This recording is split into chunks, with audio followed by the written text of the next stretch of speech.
expliqué. Il faut nourrir, mais il faut préserver la nourriture des générations à venir. Il ne faut pas penser à la sienne au jour J. Il faut penser, oui, avoir quelque chose, mais il faut qu'il y ait un équilibre. On doit être dans cet équilibre-là. Et pour ces phases-là, il y a donc ce que vous connaissez, cette dérive de production intensive qui est la culture conventionnelle. On est arrivé dans la chimie, il a fallu produire à tout prix, faire ça. Et la culture biologique que l'on a aujourd'hui, elle est issue commercialement, elle a apporté des dérives commerciales qui ont fait que les agriculteurs, la masse des agriculteurs biologiques, font référence à des produits aujourd'hui qui sont limite chimie et qui font partie un peu. Et c'est ça qui fait, c'est ce discours qui dérange un peu. Et après, dans tout cela, vous avez une grande partie, heureusement, de gens qui sont respectueux, qui sont dans la culture biologique et qui sont ce qu'est la culture biologique. Et pour vous donner une image toute simple, quand je vois, moi, des gazons taillés à la Wimbledon chez beaucoup de biologistes, qui soient arboriculteurs, qui soient tout ce que vous voudrez, et que vous pouvez prendre à votre club pour aller faire un petit golf dans le milieu de vignes ou d'arbres fruitiers, je suis excédé. Parce qu'un cultivateur en culture biologique, il doit penser que toutes les plantes adventices qu'il appelle mauvaises herbes, lui, s'il les appelle mauvaises herbes, ce qu'il n'a pas compris, il faut les laisser arriver à maturité.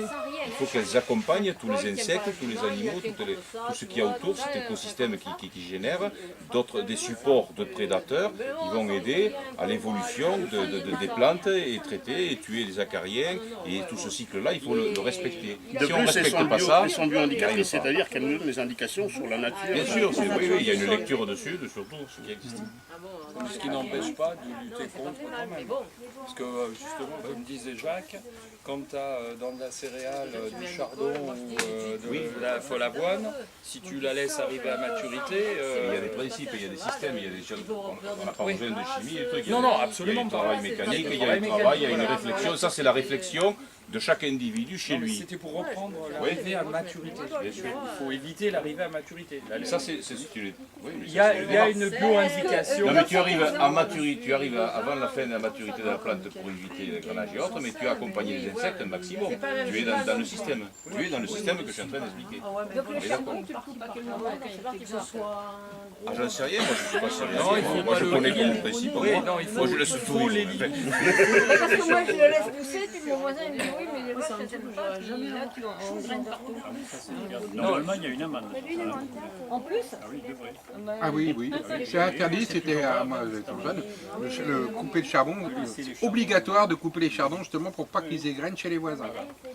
Par arrêté préfectoral. Moi, je ne sais pas si dans toutes les régions Normandie c'était comme ça. Écoutez, une petite anecdote. Le Sénesson du Cap est arrivé. Quand il est arrivé, vous aviez un morceau de terre ici. C'est quoi le sénesson? Le Sénesson du Cap, Je vous en ferai voir, il y a un peu là, Quand le Sénesson du Cap est arrivé, on s'est tous affolés. Et c'est pareil, aujourd'hui le frelon asiatique nous affole, il est présent partout. De toute façon, on l'a. Même la pontière, je ne croyais pas l'avoir, en fait, il y est. Donc le Sénesson du Cap arrive, vous remuez 1 mètre carré de terre, et vous voyez, de suite on a vu apparaître. Je me disais, mais qu'est-ce que c'est ça? Je ne comprenais pas. Tout était vert, j'arrache, je ne connais pas cette plante. Et alors les gens nous ont dit, on va être envahi. On n'a pas été envahi. Le Sénesson du Cap, il lui a fallu une dizaine d'années pour s'adapter. Il est présent dans tout le département, à toutes les altitudes. On en trouve, moi je vois à 1000 mètres, il y en a ici, on en voit partout. Ben, il n'est pas dérangeant, il s'est adapté et c'est la nature qui l'a adapté. C'est l'écosystème, les biotopes qui La sont, biodiversité, voilà, les rotations utilisé. longues et tout. C'est ce qui fait les fleurs jaunes, parce que moi, Il s'est installé. qui est haut comme ça à peu Bien près. vrai. Oui, mais moi, il y a des champs à côté où je suis, bon, qui sont en friche, enfin, il y a un peu des chevaux qui viennent pâturer, mais il n'y a plus que ça dedans. Par contre, là, si, ils envahissent. Il ne faut Il y pas a faire que une ça. confusion avec le Sénesson du Cap et peut-être autre chose, hein. l'inule visqueuse, parce que souvent les terrains qui sont friches, c'est l'inule visqueuse. Je vous ferai voir les deux plantes, elles sont assez ressemblantes. C'est l'olivar de Voilà. Et l'inule visqueuse, quand c'est outé, ça ressemble à un sous-arbrisseau. Alors que le Sénesson du Cap, ça reste une plante avec une tige, quoi. Donc peut-être, je pense qu'il y a Je verrais bien. Hein, une parce que confusion ça, entre les Sénesson couverts, et là-bas, l'inule Les visqueuse. champs, il n'y a plus que ça. Là, ça devient Non, c'est embêtant quand c'est de même. l'énul. Non, C'est les nuls, ça. c'est une plante. Non, les abeilles en profitent. Mais- Elles sont en train de faire du miel. Elles ont... Oui, oui, moi, ils sont en train Oui, de sont sur c'est les des nuls. plantes là, qui derrière. sortent, commencent à sortir de terre au mois de juillet à peu près, très tard, et qui fleurissent maintenant. Oui, c'est les nuls Non, mais visqueuses, c'est ça. les nuls. Mais c'est un arbusto comme il est, ça reste. C'est un C'est annuel, hein, vous le retrouvez toujours. C'est annuel. permanent. Non, non, c'est pas permanent, après il n'y a plus rien, ça ressort au printemps, hein. Ça ressort au mois de juillet. Hein. C'est une annuelle. C'est les seuls. Alors, c'est annuel. Hein. Mais s'il est couvert d'une seule... Quand on a déjà des champs qui sont couverts souvent d'une seule fleur à une période de l'année ou autre, c'est que quelque part il y a un déséquilibre. Ouais. En principe, il y a des raisons. Il y a toujours des Là, c'est des champs qui sont abandonnés, c'est nos anciennes vignes hein, qui ont été abandonnées. Ouais, parce que je pense que c'est nul, on l'a pas tout expliqué pourquoi elle est là, mais je pense qu'elle est là aussi pour soigner la terre aussi, hein, cette plante.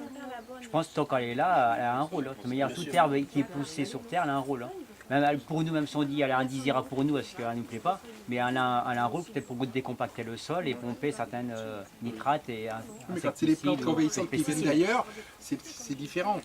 Mais elle peut-être elle a des vertus pour une nettoyante aussi. Je sais rien. Et à long terme, ça s'équilibre. Moi, ou pas J'ai l'impression que non, elle gagne, et les gens, il y en a de plus en plus dans ce que je vois. Enfin, bon, attendez, à long terme, je peux pas dire, j'arrive, moi cette année, je viens d'arriver ici dans la région, donc, je suis pas de la région, hein, mais j'ai constaté ça, certains champs qui en sont couverts. Et quand un champ arrive en friche, il a été travaillé quelque temps C'est avant. ça, hein. Donc on va être dans un déséquilibre total. Vous êtes sur un sol complètement déséquilibré Oui, et c'est il des faut que sols s'installent les déséquilibrés. choses. Donc s'installe une première fleur, il va être tout jaune, il peut être tout bleu, il peut être tout sauverodé. Et puis petit à petit, ben, les couleurs vont changer pour arriver avec un terrain multicolore à un moment donné. Vous allez avoir une multitude de plantes qui vont être, des plantes pérennes, des plantes annuelles, et puis il va s'installer la nature, quoi, c'est tout. Mais là, vous êtes dans Moi, il y a 20 ans, j'ai planté du laurier rose, par exemple. Je regrette parce que bon, c'est un béton végétal, c'est absolument pas mellifère, et moi, j'aime bien nourrir les abeilles. Eh bien, il n'y a jamais d'abeilles hein, sur le laurier rose, mais maintenant, il y en a. Vous savez pourquoi? Parce qu'il est en train de se transformer, mon laurier rose, ça devient un roncier. Voilà, parce que les ronces, elles poussent dedans. croyais tout ça, que tu mais je l'avais laisse greffé. faire. Non, Ah bah, ça devient un tuteur alors. Pour le ça devient un ronce. tuteur pour les ronces, voilà. et ben C'est pas voilà. mal ça. C'est un laurier Et là, je suis vert. content parce que je vois les abeilles qui elles adorent Et elle n'adore pas les fleurs de laurier. Ah non, la fleur de laurier, il n'y aura jamais l'abeille de planter sang. des lauriers sauces. Voilà, les lauriers sauces, j'ai mis un laurier sauce à côté, c'est une très bonne plante, le laurier sauce. Alors bon, mon ami Thierry qui est derrière pourrait vous parler du laurier sauce parce qu'il m'est arrivé quand je n'avais pas sous la main les producteurs bio d'acheter mon blé à la centrale comme mon ami Virginie. Et l'orge à la centrale, parfois on l'a au mois de en plein été quoi. Elle est traitée, il y a des pesticides, des insecticides dedans, et elle est blindée de charançon. Et lui, il est produit en bio, tout ça, et tu attrapes une feuille de laurier, tu mets ça dans ton grain, tu n'as plus un charançon, tu vois, comme c'est simple.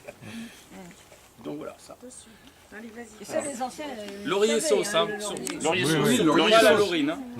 Laurier Ah, sauce. c'est bon à savoir ce que moi, l'année dernière, c'est mes graines de Alors. haricots qui se sont fait bouffer par les charançons. J'ai perdu toutes mes graines de haricots que j'avais gardées. Bah, tu mets du laurier. Et laurier. Alors, Laurier